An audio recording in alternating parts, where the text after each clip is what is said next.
వాక్యము మనలను బ్రతికిస్తుంది. ఆయన కృప నిరంతరం మన తోడుగా ఉంటుంది. ఆయన కృప క్షేమములు మన వెంట వస్తుంది. కాబట్టి మనం బాధపడే అవసరము లేనే లేదు. ఒకవేళ బాధపడుతున్నావేమో, ఒకవేళ నువ్వు ఏ వేదనకి గురి అయినవేమో, నా స్థాయి ఇంతే, ఇక నేను పైకి రాలేకపోతున్నా అనుకుంటున్నావేమో, నా దేవుని కృప నీకు పై స్థాయికి తీసుకొని వచ్చునుగాక.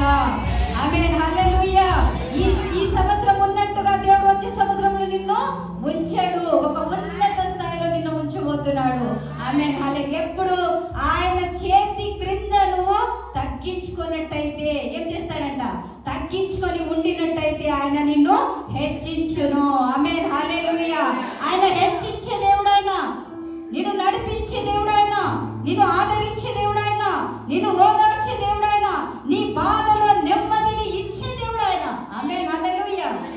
అనేక సార్లు అనుకుంటుంటాడు, అయ్యో నాకు ఈ బాధ ఉంది, ఈ బాధలో నుంచి నేను వెళ్ళలేకపోతున్నానే, ఎవరు నన్ను ఓదార్చలేకపోతున్నారే అంటున్నావేమో. దేవుని వాక్యము నిన్ను ఓదార్స్తుంది. ఆమేన్.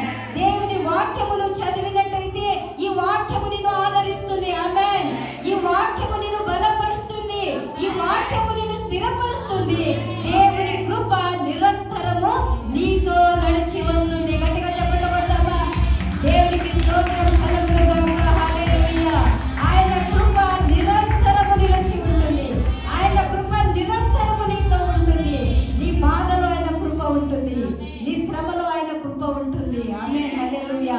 ఆయన చేతి కింద నువ్వు తగ్గించుకున్నట్టయితే ఆయన నీ పక్కలోనే ఉంటాడు. ఆయన నీ బాధలోనే ఉంటాడు. నీ సమస్యలోనే ఉంటాడు. ఆయన నిన్ను నడిపించబోతున్నాడు.